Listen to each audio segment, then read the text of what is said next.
plusieurs questions à vous poser. Mais premièrement, est-ce que vous pouvez nous décrire un peu ce que vous avez vécu, qui vous êtes? Ben, d'abord, je me prénomme Guy, puis je suis un alcoolique qui connaît le mouvement des alcooliques anonymes depuis environ 4 ans. Il y a 4 ans, à cette date-ci, j'étais en thérapie pour alcoolisme. Et cette thérapie-là m'avait été fortement suggérée, à la fois par mon médecin et par la psychologue que je voyais, que j'avais commencé à voir quelques mois avant. Donc, ils m'ont recommandé tous les deux d'aller en thérapie pour l'alcoolisme parce que, encore là, il y a 4 ans, à ce moment-ci, ça faisait à peu près presque 3 mois que j'avais arrêté de consommer de l'alcool. Mais mon état mental, psychologique était pire que quand j'avais arrêté. Malgré que j'étais médicamenté à ce moment-là, j'avais un somnifère assez puissant et un médicament pour l'anxiété. Et j'avais commencé à prendre des antidépresseurs. Puis comment est-ce que vous avez rentré en contact avec les médecins et les psychologues? C'était votre chef? Moi, en fait, l'été, je vous dirais, l'été et l'automne 2008 ont été particulièrement difficiles pour moi. Je dormais de moins en moins bien. J'étais dans un état dépressif qui s'aggravait à mesure que les semaines passaient. Ce qui fait que j'ai pas eu particulièrement de plaisir dans les fêtes de Noël et les jours de l'an, l'année 2008. Et j'ai décidé de moi-même, en 2009, en février 2009, d'arrêter de consommer de l'alcool. Parce que je dormais mal, comme je viens de vous dire, j'étais dépressif, j'avais plus aucun intérêt à vivre. J'étais plus rien qui m'intéressait. J'étais même plus intéressé à lire le journal. Okay. Donc, j'avais atteint ce qu'on appelle chez les AA. J'étais sur le point d'atteindre mon bas fond, mais comme je ne connaissais pas encore le mouvement, je le connaissais de nom, ben, je n'ai pas pensé au début à demander de l'aide. Donc, j'ai fait ça tout seul. Je suis allé voir mon médecin, puis je lui ai dit que je dormais mal, sans lui dire que je consommais vraiment beaucoup d'alcool depuis plusieurs mois, là, et que j'avais arrêté tout d'un coup. Alors, je n'ai pas été honnête avec mon médecin, ce qui fait qu'il m'a donné un somnifère. Et par la suite, même histoire qui se répète 2 semaines plus tard, je lui ai dit non seulement je ne dors pas bien, mais je suis angoissé. Il m'a prescrit un anxiolytique. Donc, puis à la fin du mois d'avril, je dormais vraiment mal. Et puis, je suis retourné voir mon médecin une fois, il m'a prescrit des antidépresseurs. Mais c'est là que je lui ai dit, et à ma psychologue, que je consommais beaucoup d'alcool depuis plusieurs mois et que j'avais arrêté. Puis que là, j'avais des idées suicidaires, j'avais plus d'intérêt à vivre. Alors c'est là que j'ai passé une semaine chez une de mes sœurs, parce que j'avais peur de demeurer chez moi, seul chez moi. Ici, j'avais peur. Vous avez dit tantôt que vous consommiez beaucoup d'alcool. Ça, à peu près, en termes de consommation, on parle de combien à peu près? Je vous dirais que à la fin de l'année 2008 puis au début de l'année 2009, je consommais entre 20 et 25 consommations par jour. De la bière et du vin. À partir de peut-être 3 heures l'après-midi jusqu'à temps que j'ai plus d'énergie pour rester debout. Donc c'est beaucoup d'alcool, ça. On a quelques questions ici dans notre document qu'on va vous poser. On va les passer par eux. Puis si vous êtes pas à l'aise de répondre, gênez-vous pas. Puis, je n'aimerais pas si je suis mal à l'aise. D'accord, pas de problème. On va commencer un peu par quelques chiffres. À Montréal, on parle d'environ combien de pourcents ou combien de personnes qui sont touchées par l'alcoolisme environ? Oh! On pense qu'il y a environ 5% de la population adulte, okay, qui va être touchée un jour ou l'autre par une consommation excessive d'alcool. Ça, c'est partout? Okay. En fait, on peut faire un pourcentage global pour la population adulte dans l'Amérique du Nord. Vous en avez 5%. Donc à Montréal, si vous avez une population dans la région de Montréal de 3 millions, vous avez 150 000 personnes OK. qui vont être touchées un jour ou l'autre par une consommation excessive d'alcool. Ça ne veut pas dire que vous avez 150 000 personnes en même temps, mais vous avez beaucoup de gens. OK. Puis c'est qui, ça va être qui ces personnes-là qui vont être majoritairement atteintes? Ça va être... Les alcooliques, il y en a dans toutes les couches de la société. OK. Donc c'est pas nécessairement juste une... Ça affecte la société en général. Vous avez les gens dans l'entretien, dans les hôpitaux, vous avez des médecins, vous avez des avocats, vous avez des ingénieurs, vous avez des travailleurs sociaux. L'alcoolisme ne fait aucune distinction de classe sociale puis de qui vous avez été, ce que vous avez eu comme travail. C'est vraiment une maladie répandue partout. Est-ce que c'est plus accepté dans tel ou tel milieu? Ou est-ce que c'est... L'alcoolisme est mieux accepté maintenant, depuis que les gens commencent à réaliser que c'est une maladie. Une maladie qui n'est pas seulement physique, c'est une maladie qui est physique, qui est psychologique, puis aussi un troisième volet qu'on apprend quand on fréquente les AA, c'est un aspect spirituel. Okay. Donc, mais je vous dirais, il y a 30 ans, quand on était alcoolique, on se faisait dire que c'est parce qu'on était un ivrogne, puis qu'on n'avait pas de volonté, qu'on était un déchet de la société. Cette perception-là, elle est moins forte qu'avant, par rapport à il y a 20 ans. Évidemment, moi je fréquente beaucoup de gens qui sont dans les AA. Quand on est dans les AA, on le sait, on se connaît bien, on le sait que c'est une maladie. Il y a encore un certain nombre de préjugés qui vont dire, ben, tu as juste arrêté de boire. C'est simple, ne bois pas, tu n'auras pas de trouble. Je peux vous dire que personnellement, c'est quand j'ai arrêté de boire, bon, je vais boire vraiment trop, ça c'est sûr, mais c'est quand j'ai arrêté de boire que j'ai eu mes pires problèmes. Parce que moi, je fais partie de ceux qui... Il y a des alcooliques qui vont boire beaucoup, qui deviendront peut-être qui ne deviendront pas dépressifs. C'est le côté physique qui va les emporter. Ils vont mourir d'un accident, ils vont tuer quelqu'un en conduisant, ou ils vont tout simplement avoir une cirrhose du foie ou d'autres problèmes reliés à ça. Moi, quand j'arrêtais de boire, je n'avais pas bu énormément assez longtemps pour que ça m'affecte physiquement. Mais sauf que j'étais dans la catégorie de ceux qui deviennent dépressifs à ce moment-là. Et c'était l'aspect psychologique, l'aspect dépressif qui était le pire. Puis, parmi tous les alcoolismes, est-ce qu'il y a une caractéristique commune qui vous sont... Sur l'âge, ça peut être... Il y a plusieurs choses. Il y a plusieurs années, la plupart des gens devenaient alcooliques peut-être à partir de l'âge de 40 ans, 45 ans, 50 ans. Maintenant, c'est encore une majorité. Il y a beaucoup de gens plus jeunes qui commencent à avoir des problèmes d'alcool. Dans les réunions où je vais, moi, je connais quelques personnes, pas une majorité, qui ont 18, 19, 20 ans, et on peut les considérer comme alcooliques, parce qu'ils ne peuvent pas s'empêcher de boire trop.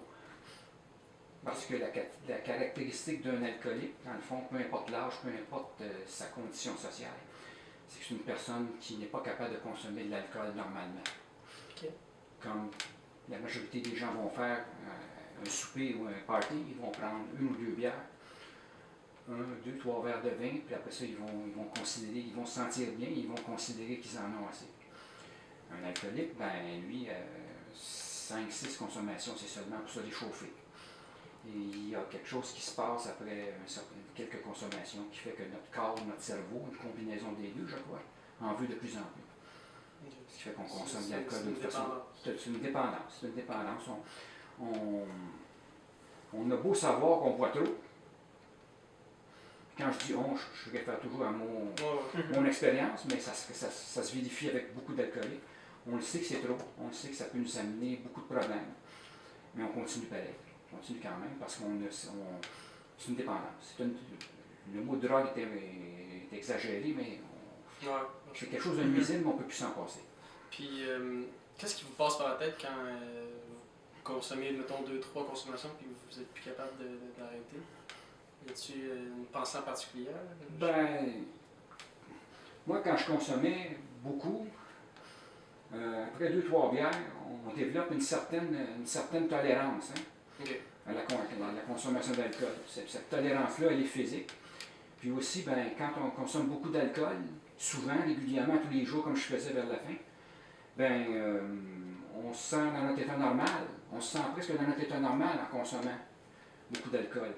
Puis je me dis, là, 1 ou 2 de plus, je le porte bien, puis c'est pas grave. Surtout dans mon cas, en étant à la retraite, il n'y a pas personne qui m'attend au travail, il n'y a pas personne qui va me blâmer. Parce que dans le fond, la personne à qui on nuit vraiment beaucoup, en plus de nuire aux gens autour de nous autres, c'est nous-mêmes. Mais ça déclenche quelque chose qui est une espèce de buzz. Moi, j'ai jamais consommé de drogue, aucune autre drogue, mais il y a une période de temps où on se sent vraiment bien. On se sent cool, on se sent relax. Je peux me permettre? Oui. Comment en êtes-vous venu à consommer de l'alcool comme ceci? Moi, je me suis mis à consommer beaucoup d'alcool après que j'ai pris ma retraite, dans le fond. Okay. Après que j'ai pris ma retraite, moi, quand je travaillais, j'étais une personne très... un workaholic. Et puis, il m'arrivait dans ce temps-là, à quelques reprises, de consommer trop d'alcool, mais ce n'était pas à tous les jours. Mais quand j'ai pris ma retraite, moi, j'étais une personne très, très... socialement, à part les gens que je fréquentais au travail, je fréquentais pas beaucoup de gens. J'avais très, très peu d'amis. Parce que moi, j'avais une... je m'attendais toujours à être le meilleur dans tout ce que je faisais. Aux études, dans mes études, dans le travail, j'étais bon parce que ma vie était axée sur le travail. Et la façon que je voyais ça, moi, j'avais énormément peur de me tromper. Donc, si aller rencontrer des gens que je ne connaissais pas, c'était pas quelque chose que j'aimais particulièrement, ou essayer des choses que j'avais jamais essayées, j'étais très hésitant. Et puis, quand j'ai pris ma retraite, étant donné que je fréquentais très peu de gens à l'extérieur de mon travail, graduellement, je me suis mis à m'isoler de plus en plus. Les premières années, j'avais des activités comme j'adore la marche comme exercice, comme faire la cuisine, écouter de la musique, tout ça. Mais la caractéristique de tout ça, là, graduellement, c'est que je me suis mis à faire ça de plus en plus seul. Donc, puis ma consommation d'alcool a augmenté parallèlement à mon isolement qui augmentait. Et puis, au début, quand ça a été encore des quantités raisonnables, ça me permettait de m'anesthésier sans avoir trop d'effets négatifs. Par quantité raisonnable, que je considérais raisonnable, c'était, mettons, jusqu'à quand c'était encore une dizaine de consommations par jour. Je sais maintenant, même que je le savais encore, déjà dans ce temps-là, que c'était beaucoup trop. Parce qu'au point de vue santé publique, les médecins m'ont recommandé qu'un homme prenne un maximum, je pense, de 15 consommations par semaine. Et une femme moins, parce qu'elle a moins de muscles, etc. Donc, ça se passait quand même assez bien quand je prenais jusqu'à une dizaine de consommations. Puis ça, c'était vraiment à chaque jour que vous consommiez? Quand j'ai pris ma retraite en 2002, c'était pas à tous les jours que j'en prenais autant. Okay. Mais je vous dirais à partir de 2007, 2005, 2006, 2007, je prenais de l'alcool à tous les jours. Okay. C'était pas autant que vers la fin, mais puis bien évidemment, donc évidemment, quelqu'un qui consomme de l'alcool à tous les jours, dépend. Il y a des gens qui vont consommer beaucoup d'alcool pendant une fin de semaine. Des gens qui vont se saouler, mais qui vont être capables d'arrêter de consommer de l'alcool le lundi quand ils vont retourner au travail, puis ils ne sentiront pas le besoin de consommer de l'alcool. Ces gens-là, selon nous, d'après nous, selon ce que moi j'en sais, ils ne sont pas considérés comme des alcooliques. Parce qu'on peut être considéré alcoolique quand ça nuit à notre vie. Je ne sais pas si le petit minou, si vous dérange, je ne peux pas dire vraiment. Parce qu'il y a des gens qui aimeraient ça être ici aussi. Tranquille. Donc c'est ça. C'est une question, toi? Je ne sais pas si on a passé la deuxième regarde, on partie. est rendu là, mais je vais continuer avec... au bout de la ligne, il y a une certaine conséquence. Vas-y, je pose après. Au bout de la ligne, il y a une certaine conséquence économique aussi, il y a certaines conséquences vu alcoolique, ça devait vous coûter cher aussi? Ben, l'alcool? oui, l'alcool coûte cher, mais moi, dans mon cas, même si l'alcool me coûtait cher, à partir du moment où j'ai commencé à consommer beaucoup d'alcool, j'ai presque arrêté toutes mes autres activités. Donc, moi, vers la fin, peut-être à partir de 2000, la fin 2007, début 2008, ma vie est organisée en fonction de consommer de l'alcool. Donc, je sortais pratiquement plus. J'allais dans les fêtes de famille et tout ça, là, ouais. Puis à ce moment-là, ben, je consommais à peu près normalement quand j'étais dans les fêtes de famille. Mais c'est quand je revenais à la maison que ma consommation consommait. Donc, l'alcool coûte cher, mais ben, moi, comme je buvais surtout de la bière et du vin, ben, la bière n'est pas trop dispendieuse. Puis les dépanneurs des épiceries ont régulièrement des prix, des spéciaux sur la bière. Puis vers la fin, ben, j'étais rendu que j'ai toujours aimé le vin quand même avant de boire trop, mais je m'achetais des vignes le moins cher possible parce que ce n'était plus le goût que je recherchais, mais c'était l'effet. Alors à ce moment-là, j'ai bu.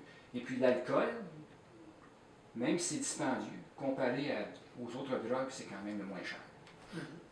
Puis comme, bon, je suis à l'aise financièrement, alors ça me permettait de boire tant que je voulais. Mais je n'avais pas beaucoup d'autres activités qui m'auraient coûté beaucoup d'argent. Puis, vous parlez d'isolement beaucoup, mais est-ce que vous considérez que c'est l'alcool qui vous a isolé ou c'est que c'est vous-même qui vous êtes isolé puis c'est l'alcool, c'était juste pour remplacer? Oh, j'avais déjà une tendance à m'isoler. Okay. J'avais déjà une tendance à m'isoler. J'étais très mal à l'aise socialement. Comme je vous ai dit, quand je travaillais, j'étais dans ma zone de confort au travail. Je suis un ingénieur de formation, donc techniquement, j'ai perfectionné mes connaissances dans un domaine très pointu et je suis de fait devenu un expert. Je savais que j'étais un expert et les gens avec qui je travaillais me disaient que j'étais un expert et j'étais très compétent dans ce domaine-là. C'est un fait, c'est pas une question de se vanter. Mais j'avais un complexe d'infériorité assez prononcé dans tout ce qui concernait les relations interpersonnelles. Donc, quand j'ai plus ma zone de confort, comme je vous ai dit tantôt, faire l'effort de faire connaissance avec des gens que je ne connaissais pas dans des contextes différents, ça m'apparaissait très difficile. Plutôt que d'essayer, ben, je me suis tranquillement isolé. Et donc, je n'ai pas bu. Il m'arrivait l'occasion de boire beaucoup dans certaines circonstances, mais pas de façon régulière, parce que j'avais mon travail que j'aimais beaucoup, qui me permettait de trouver que la vie avait un sens. C'est quand quand j'ai pris ma retraite, en fait, que j'ai commencé à boire beaucoup pour oublier, dans le fond, que je m'ennuyais. Puis je me sentais mal à l'aise de rencontrer des gens. Donc, c'est plus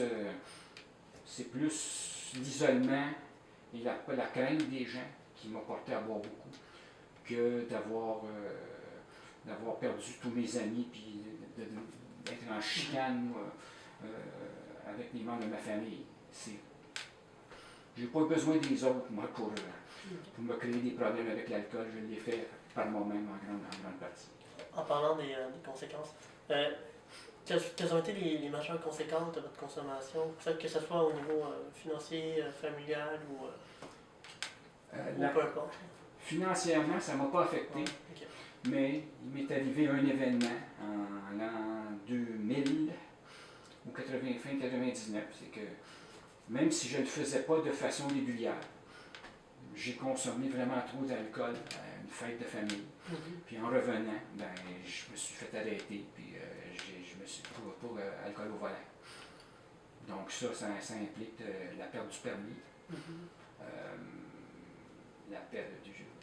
Et ça ne m'a pas causé de problème en tant que tel avec les gens, parce que les gens m'ont compris que, ben, en fait, je pense que déjà, eux s'en rendaient compte que je buvais trop, même si c'était pas régulier, et moi je le savais déjà. Mais j'étais comme pas capable de me l'admettre. Okay. Donc j'ai perdu mon permis. Ok, ben on va juste skipper au point 4, on va skipper le point 3, on va revenir. Okay. Mais le point 4, ça c'est la criminalité. Donc pouvez-vous me parler en détail de ce qui vous est arrivé, qu'est-ce qui s'est passé ce soir-là? Ben c'est ça, je suis allé, réunion de famille. J'ai vraiment trouvé. En fait, c'est ça, c'est que j'ai été intercepté, il y avait un barrage. Et on m'a demandé de souffler. Évidemment que je savais avec le nombre de consommation d'alcool que j'avais prise que j'étais en haut du point 0,8, ça c'était évident. Donc, je n'ai pas opposé de résistance parce que, dans le fond, je le savais. Et puis, j'ai plaidé coupable quand j'ai été convoqué avec mon avocat. J'ai eu un appareil, un ivresse-sommeil pendant une période d'environ 4 mois, je me souviens bien. Et ça, pas des raisons qui n'ont rien à voir avec le fonctionnement de l'ivresse-sommeil, mais avec mon état mental à ce moment-là. Je l'ai fait enlever, puis je me suis fait véhiculer pour aller au travail toute cette période-là. Mon patron et mes collègues les plus près le savaient ce qui m'était arrivé, donc ça ne m'a pas affecté à mon travail. Ça, c'était en 2000, donc j'ai appris par la suite qu'en 2001, en 2002, l'usine fermait, mais j'ai récupéré mon auto un an avant de prendre ma retraite. Okay. Donc, moi, dans mon cas, étant donné que c'était mes premiers démêlés avec la justice, ça n'a pas eu d'autres conséquences. Mais évidemment, ça, j'ai commencé à réaliser par la suite, surtout quand j'ai connu les AA, que si j'avais frappé quelqu'un, si j'avais blessé quelqu'un, les conséquences auraient été évidemment auraient pu être très sérieuses. Donc, ça m'a fait penser, mais comme je vous ai dit tantôt, ça n'a pas été suffisant pour me faire arrêter de consommer de l'alcool, par exemple, trop. Parce que cette dépendance-là, elle reflète des problèmes psychologiques, sociaux et tout ça. Donc, c'est ce que les gars nous permettent de commencer à regarder éventuellement. Après votre arrestation, puis après tous les procédés en justice, est-ce que vous avez repris le volant sur l'état d'alcool par la suite? Ça m'est probablement déjà arrivé. Okay. En fait, ça m'est arrivé, oui.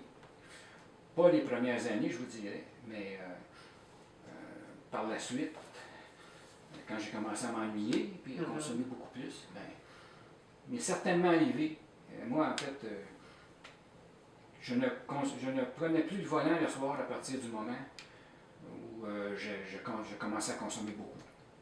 Donc, moi, mes activités, puis aller à l'épicerie, puis aller me chercher de l'alcool, c'était le matin que je faisais ça. Okay. Mais c'est certain, j'en suis sûr maintenant, que j'ai pris le volant le matin, parfois, pour aller à l'épicerie ou aller à la SAQ, m'acheter du vin, où j'étais encore en haut de la limite du 0,08.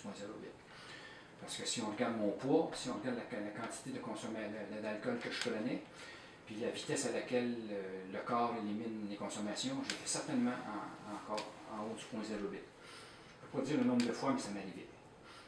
Okay. Donc, est-ce que vous le réalisiez à ce temps-là? Je le savais, mais j'aimais mieux pas le voir. Je ne voulais pas le voir. Je faisais de la fuite. J'étais chanceux de ne pas me faire arrêter, mettons, quand j'ai manqué un stop, où j'aurais juste... si je ne vous dis pas que l'agent de police aurait vu que j'étais sous et que je parlais tout proche, mais si la personne avait senti mon haleine, c'était peut-être pas l'alcool pur que ça sentait, mais ça sentait mauvais encore, j'aurais pu me faire tester encore là, puis je n'aurais pas été à 0,15, 0,20, mais j'aurais été peut-être à 0,9, 0,09, 0,12. Donc je le réalisais, je le savais, mais je chassais cette idée-là de mon esprit. Okay. Je voulais lentement, je faisais, mais qui est un comportement qui est aussi irresponsable que donc, maintenant, je suis conscient de ce que je faisais, que c'était vraiment pas particulièrement brillant. Maintenant, j'en suis conscient, c'est ce que le fait d'arrêter d'avoir peur et honte de ce qu'on a fait, de le réaliser, puis de réaliser que c'est maintenant je veux bien agir. Okay. On parle des AA depuis tantôt. Une journée type dans les AA, quand vous décidez de vous-même d'aller vous présenter, comment ça se passe une journée dans les AA? En fait, c'est que premièrement, je vous dirais qu'il n'y a pas de journée type dans les AA, parce que les AA, il y a des gens de tous âges, il y a des retraités comme moi, il y a des gens qui travaillent encore dans toutes sortes de domaines. Donc, ma journée type, quand j'étais en thérapie, c'était que je ne pouvais pas partir de là. C'était une des règles. Dormiez-vous là? Oui. Donc, on se levait le matin, on déjeunait, puis on avait à 9h le premier atelier qui commençait. On nous expliquait c'était quoi la question physiquement, qu'est-ce que c'est l'alcoolisme, psychologiquement la dépendance, qu'est-ce que c'est. Puis aussi un côté spirituel qu'on nous présente, qui est pour moi le côté le plus important par la suite, après avoir connu le mouvement depuis quelques années. Une journée typique, c'était ça. C'est qu'après ça, on soupait, puis après ça, on nous amenait toute la gang, en petite camionnette, à des réunions dans les Laurentides. Alors, j'ai fait beaucoup de réunions à ce moment-là. Maintenant, après ça, quand les gens sortent de thérapie, dans les AA, il y a premièrement, les AA, c'est une fraternité d'hommes et de femmes qui ont juste un objectif, c'est de transmettre un message de sobriété aux alcooliques, ceux qui souffrent encore dans un sens. Donc, il n'y a pas de journée type. L'adhésion au AA, c'est libre. Donc, la seule, puis là, j'ai l'air d'un preacher, mais la seule condition pour être membre des alcooliques anonymes, c'est le désir d'arrêter de boire.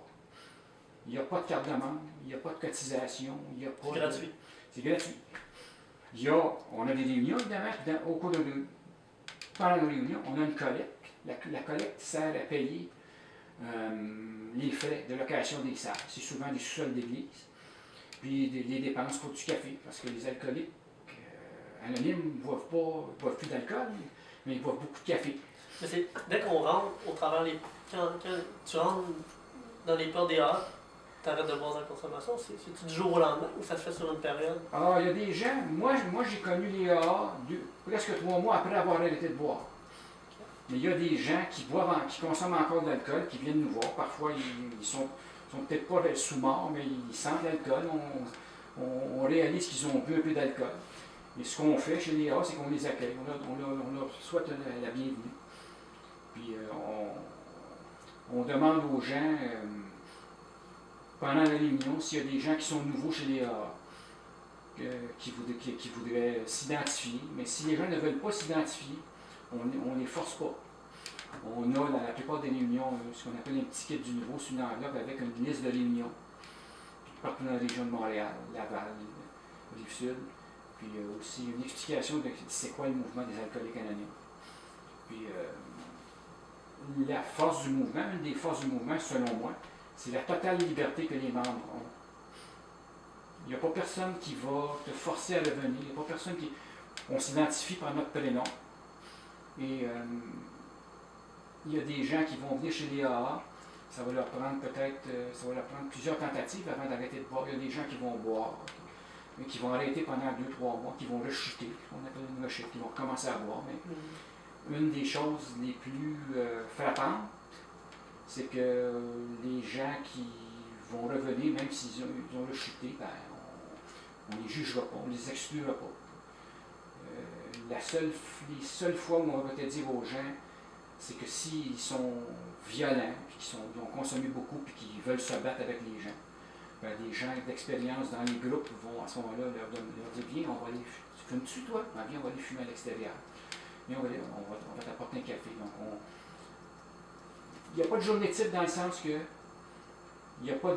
chaque groupe, en plus de ça, chaque groupe des alcooliques anonymes est autonome. Donc, on a des étapes, des alcooliques anonymes pour notre établissement. Alors, on suggère à tout le monde qui viennent nous voir d'adopter ces étapes-là. On a aussi un certain nombre de traditions pour assurer le bon fonctionnement des groupes et du mouvement dans son ensemble. Mais les AA suggèrent beaucoup de choses, mais ordonnent très peu de choses. Okay. Donc, une réunion typique, c'est ça, c'est qu'on va lire nos étapes de l'établissement. Ensuite, il y a un animateur qui va demander à des gens de nous parler un petit peu de notre littérature, parce qu'on a une littérature assez étendue chez les pour notre établissement, notre mode de vie. Littérature, vous parlez de... Ben, on a de la littérature, entre autres, on a un texte de base qui s'appelle le Gros Livre des alcooliques anonymes. Alors, ça explique quels sont les principes des alcooliques anonymes. C'est d'admettre, exemple, sans nous parler de toutes nos 12 étapes, c'est d'admettre qu'on est impuissant devant l'alcool, puis qu'on a perdu la maîtrise de notre vie. Parce que la consommation excessive d'alcool, à un moment donné, nous fait perdre la maîtrise de notre vie. On n'a plus d'intérêt, on peut perdre notre job quand on travaille encore, on peut perdre notre famille, on peut perdre notre temps, on peut perdre nos enfants. Donc, c'est d'admettre ça. Puis qu'il n'y a pas de honte à admettre qu'on est malade. La seule chose, c'est que les gens nous apprennent à devenir responsables face au fait qu'on ne peut plus consommer d'alcool. Un alcoolique ne peut plus consommer d'alcool. Ça, c'est. Moi, si je ne peux pas me dire, moi, là, je vais aller quelque part dans une brasserie ou un restaurant, puis je vais prendre une bière ou deux. OK. Je pourrais le faire un soir, peut-être. Peut-être que 3 jours après, je pourrais prendre 2 bières ou 2 bières un verre avec. Mais il y a une chose qui est sûre, c'est que je sais que en dedans de quelques semaines, je vais me mettre à consommer autant d'alcool. Parce que les alcooliques sont impuissants devant l'alcool. Okay. Si on se met quelques gorgées d'alcool dans le système, ben, on perd la maîtrise, on perd notre capacité de consommer de l'alcool raisonnablement. Okay. Alors c'est ça, c'est pour ça qu'on... Mais est-ce que des fois l'envie est là de consommer? Ou... Moi, je suis très chanceux. Il y a un pourcentage d'alcooliques qui n'ont plus jamais le goût de consommer de l'alcool après qu'ils arrêtent. Moi, à partir du moment, en février 2009, où j'ai décidé que j'arrêtais de prendre de l'alcool, je n'ai plus jamais eu le goût d'en consommer. Je connais des gens, par contre, ça fait 3, 4, 5 ans, puis ça leur arrive une fois de temps en temps, d'avoir le goût de consommer de l'alcool. S'il fait chaud, s'il y a des gens qui s'amusent, ben, ils se rappellent comment c'était quand ils consommaient quelques bières, ben, un certain temps, c'était plus que quelques bières. Moi, je suis chanceux, j'en tire aucun mérite. Mais comme je dis aux gens, un petit peu en rigolant, moi, quand j'ai décidé d'arrêter de boire, j'ai plus jamais eu le goût de consommer de l'alcool. J'ai juste eu des idées suicidaires après ça. Il y en a qui n'ont pas d'idées suicidaires, mais moi, ça a été comme ça s'est passé. Mais si vous voyez, mettons, des individus en train de consommer, est-ce que ça vous fait rien, ça? Moi personnellement, ça me dérange pas. Je peux aller dans des fêtes de famille, maintenant, les gens consomment de l'alcool, puis moi, je prends de l'eau, du 7-Up, puis du café. Du café. Pas trop de café parce qu'on ne dort pas, là, mais quand même, le café, c'est une réunion il n'y a pas beaucoup de règles, mais ça prend du café. Puis, juste rapidement, y a-t-il d'autres aides, d'autres services qui sont offerts à part les heures? Ben, il y a, dans le système de santé, il y a, on peut être traité pour l'alcoolisme par son médecin traitant. On peut aller au CLSC si on a des problèmes d'alcool. Il y a, officiellement, il y a plein de gens qui peuvent vous aider si vous avez des problèmes d'alcool. Vous pouvez aller à l'hôpital, ils vont vous désintoxiquer à l'hôpital. Puis ben, quand vous allez être mieux, quand vous allez être bien, ils vont vous laisser sortir. Mais mon opinion personnelle, c'est que il faut aller voir un ou une psychologue aussi sur des problèmes d'alcool. Si la psychologue connaît bien l'alcoolisme, elle va vous recommander probablement, comme ça m'est arrivé après quelques visites, d'aller en thérapie. Parce qu'aller en thérapie, ben, moi, ça m'a permis de regarder, de commencer à regarder pourquoi je buvais tant que ça. Et ça, ben, dans les hôpitaux, ils vont vous désintoxiquer. Peut-être vous allez être là quelques jours, 3-4 jours, une semaine, si vous n'avez pas d'autres problèmes de santé, comme des problèmes de foie reliés à ça. Mais après ça, ils vont vous retourner chez vous. Alors, ce que les AA font, c'est une ressource qui n'est pas gouvernementale ou officiellement organisée comme un hôpital, mais c'est une ressource qui a un seul objectif, c'est d'aider les gens à se regarder eux par rapport à leur consommation d'alcool. C'est pour ça que les AA sont considérés, puis je pense que c'est tout à fait juste, comme la ressource la plus efficace. Il y a un taux de succès assez élevé. Si la personne qui se joint au AA et veut vraiment faire ce qu'il faut parce qu'elle est écœurée de boire et que ça l'a amené très loin dans certains cas, il y a tout ce qu'il faut chez les AA, d'après moi, pour y arriver, en parlant, en demandant de l'aide pour ces choses-là. Est-ce que une fois ou plusieurs fois dans votre parcours, vous avez été victime de stéréotypes, de préjugés ou d'autres choses comme ça, de la part de votre famille ou de l'entourage, ou peut-être même de personnes à l'extérieur que vous connaissez moins?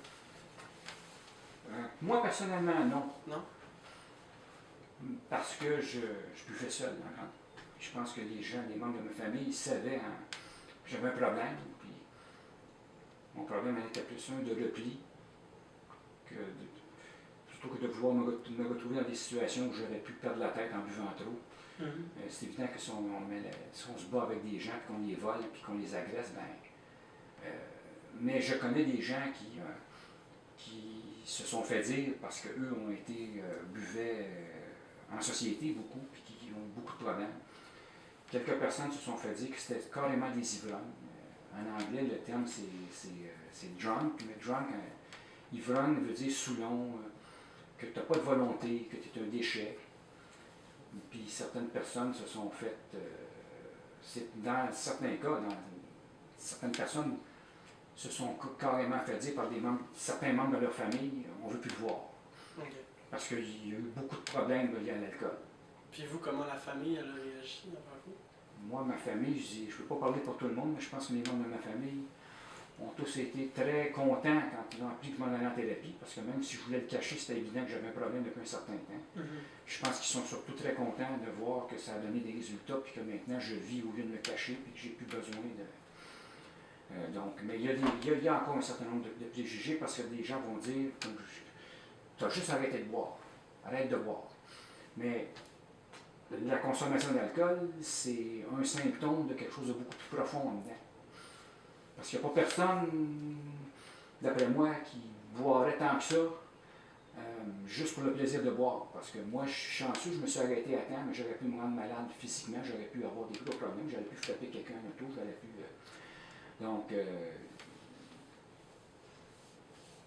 il y a moins de préjugés qu'avant, mais il en reste encore. Okay. En fait, ça c'est quelque chose que les alcooliques se disent beaucoup entre eux, puis je suis convaincu que c'est vrai. La seule personne qui peut vraiment comprendre un alcoolique, vraiment en profondeur, c'est un autre alcoolique. Parce qu'elle sait que c'est quelque chose qui part du cerveau. Puis, je dirais du cœur aussi. Là. C'est une question d'avoir les émotions excessives ou de les bloquer. Et quand on bloque les émotions, et dans certains cas, boire pour anesthésier, puis se sentir bien, se sentir plus à l'aise en société. Mais par contre, aller trop loin, ça crée des problèmes en société, justement. Puis, comme vous dites, est-ce qu'il y a une espèce d'exclusion sociale qui est liée avec l'alcoolisme? Ou... Ben, disons que... Moi, je ne l'ai pas connu, mais je sais que certaines personnes ont eu de la difficulté à se trouver des emplois. Okay. Même s'ils disaient qu'il... C'est évident que tu peux pas je crois que si tu es avocat et que tu te fais prendre en conduite en état d'ébriété, ça va des gros problèmes. Il y a probablement d'autres aussi. Mais au-delà de ça, des gens, mettons, qui ont perdu leur emploi à cause de leur alcoolisme et qu'ils sont allés se faire traiter, qui fréquentent les AA, ben, ne pas le déclarer, c'est un gros problème parce que l'une des choses que les AA nous disent, c'est d'être honnête envers nous-mêmes. Donc, dans certains cas, les gens vont avoir un peu de difficulté à se trouver un emploi. C'est vu comme une tare dans certains cas. Un manque de volonté, un manque touche-toi les manches, je ne bois plus, tu n'auras pas de problème. Alors que c'est plus compliqué que ça. Puis, comme dernière question sur ce point-là, est-ce que les médias représentent l'alcoolisme sur un point positif ou sur un point négatif? Je pense que quand les gens, disons que les gens se font prendre en état d'ébriété, les médias maintenant ont une tendance à être sévères face à ça. Je pense qu'à ce point de vue-là, c'est tout à fait correct. Nous, on a été chanceux de ne pas frapper personne. J'étais très chanceux. Alors maintenant, en sachant ce que je sais, que les médias soient sévères face à cet aspect-là, je suis totalement d'accord. Dans certains cas, on va voir dans certains cas, on va dire tel artiste, tel chanteur, peu importe, sans nommer de nom. Les comiques qui boivent beaucoup, puis tout ça, on semble pas réaliser le sérieux, le potentiel de dommages pour la personne, puis pour d'autres, les gens autour, tant qu'il n'arrive pas quelque chose. Alors, moi, je pense que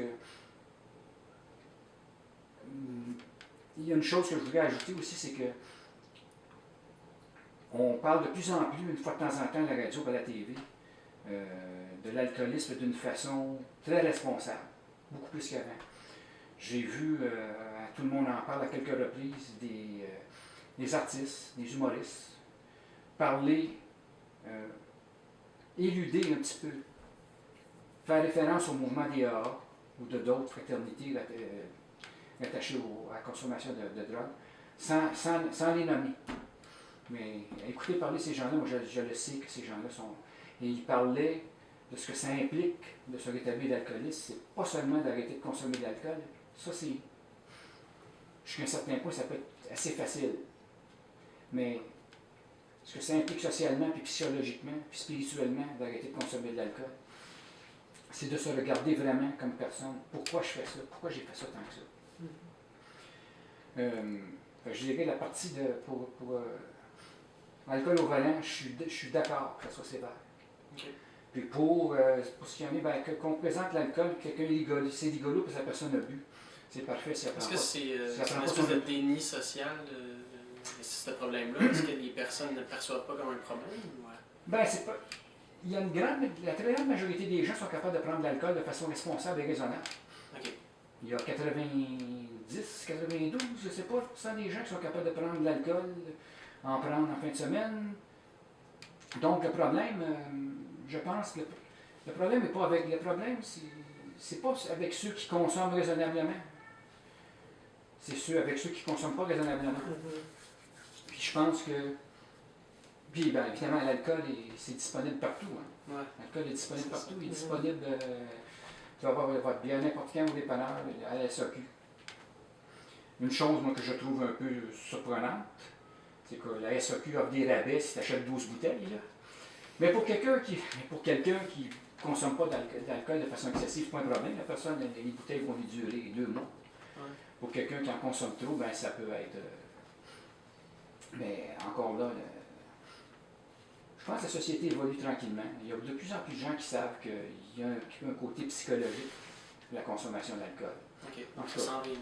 Ça s'en vient. Quand on est chez les A, c'est facile de comprendre ça assez rapidement à un moment donné. Je pense que éventuellement, dans je ne sais pas combien d'années, peut-être que l'alcoolisme ou les problèmes reliés à l'alcool seront considérés de façon peut-être pas aussi grave que la consommation de tabac. Parce que ça ne crée pas des problèmes aussi rapidement pour les poumons, mais je pense que la société va être plus consciente que les gens qui ont des problèmes d'alcool, si possible, les identifier plus rapidement pour les empêcher de s'enfoncer trop. Okay. Ça serait ça que je pense qui pourrait, dans un monde idéal, qui pourrait aider.